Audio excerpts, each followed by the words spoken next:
Okay, now that we got through the science of what it means to have an African male female sexual experience, and I am not touching on not near as much as I could on that. I will leave that to the wonderful Miss Alexis Tyler with Vagina Power.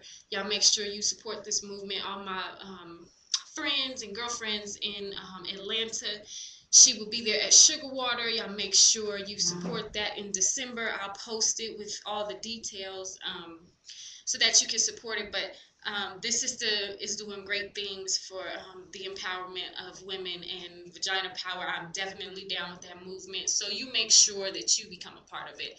Also, we have Dr. Valentine. Please check out Gender Side. It's a very, very profound lecture. And of course, Dr. Africa, I refer to him often.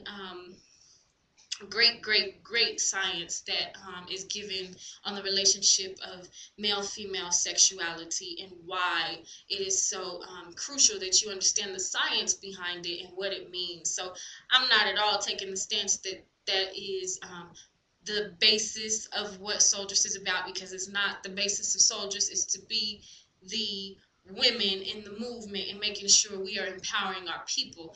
But I will say that knowing your sexual self aids in that whole idea of what it is to be soldiers. So let's go into this whole idea of having fun in your sexuality. The concept of beauty and sex and sexuality that we know it in this Western society is a whole bunch of bullshit.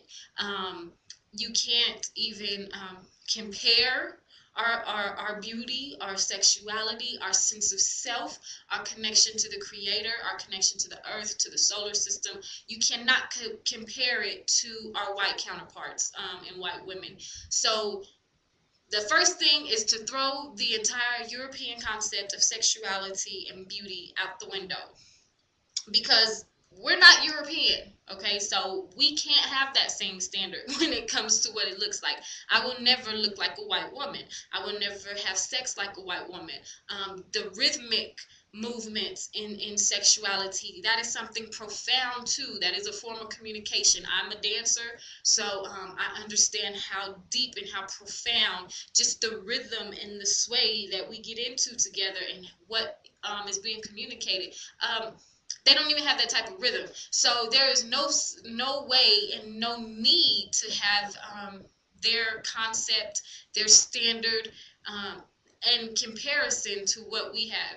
Now, I'm not knocking what white folks do. That's their business.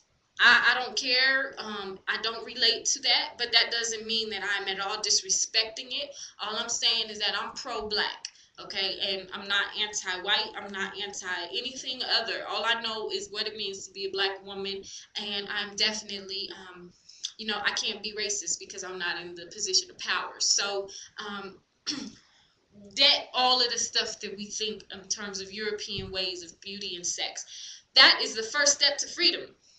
In your sexuality, because you will begin to look at yourself and appreciate yourself, and upon appreciation comes maintenance. Okay, you must maintain your temple. Okay, if you look at yourself and you know there are some things that need to be worked on, work on it. Okay, this brings nothing but a belief system in yourself. Forget the standard of anything else, but a belief system in yourself. You need to be healthy to have healthy sex. Okay, so if you out of breath going up the steps, you're gonna be out of breath in about 4 strokes. Okay, if you can't maintain a bicycle ride for 2 miles, you can't maintain a good, pleasurable sexual experience, because you're gonna be out of breath. Okay, you're working everything when you're having sex, from mental to spiritual to physical to every muscle, all of that. Something is contracting everywhere in your body when you're having sex. So if you really think that you can be, I understand there's this whole big, beautiful black woman movement, and that's great. That is so wonderful that y'all love yourselves in your own skin. However, it is necessary that you love yourself even more than that, and you begin to take care of yourself, because we need you here, sisters. We know we outnumber the men and all that good stuff, but there's a reason for that, and there's another science behind that. But we need the sisters here, and this overweight problem has got to end. Diabetes, high blood pressure, all of the things that are associated to being overweight. I don't think I need to justify asking, pleading with my sisters to get in shape. I'm not at all saying be a particular size. I'm just saying get your body to its natural place, and take care of it and maintain it. And this is the second thing to aiding in your sexual experience, because when you can do things off the balance beam and hang off of the ceiling, and do back spring one hand cartwheels on that behind in the bedroom, your experience is that much better, and trust me, he'll enjoy it as well. So that's the second thing. The third thing is accepting. When men enter us, we are accepting them. Okay, we are submitting to them. We are accepting their entrance into our universe. So we have to we become confused when we accept them sexually, but we don't accept them in any other realm. And this is where the conflict comes, where brothers are complaining about women, saying that we're too strong, because in sex we're communicating to them something totally different than our action outside of the bedroom, and it becomes a conflict. And oftentimes men can't articulate that, because they might not be in tune with themselves to understand what's going on with the communication. And sisters, you may not even recognize it either. When you are allowing a man to enter you, you are allowing him to be there with you, to enter your world. You are God, so you're allowing this. And when after we done, we sweating, we wiping off, we taking our showers, and we get up, and you're not allowing this man to be a man, it becomes very, very subliminal, that you don't respect him. And the more you accept this man, if you're going to lay with him, which is the ultimate form of communication and the ultimate form of any type of submission, you have to be willing to do it on every other realm, because again, the point of sex, the main purpose of sex, is to procreate and to continue our generations.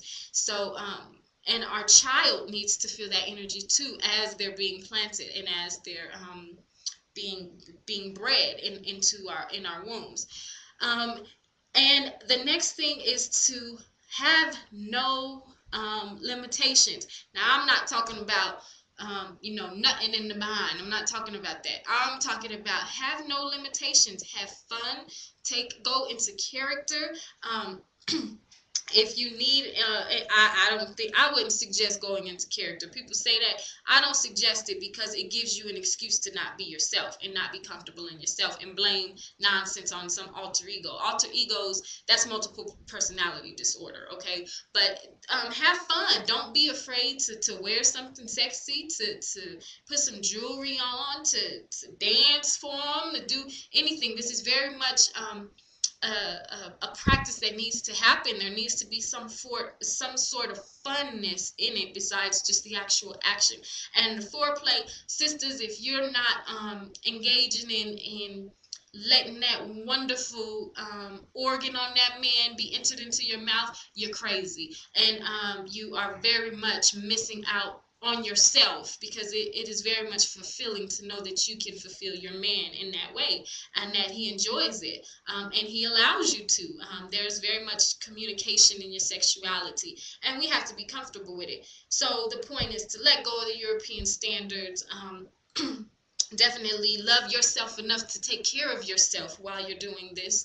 Have fun, no limitations, and just be you, and accept that there are responsibilities with sex. And when you accept this man, you have to accept him in every realm. That's why you shouldn't be having frivolous sex. All right, so that is Lady Crenshaw with Soldiers TV. I am sure I'm gonna have some comments about this show, so y'all go ahead and stay up. Peace.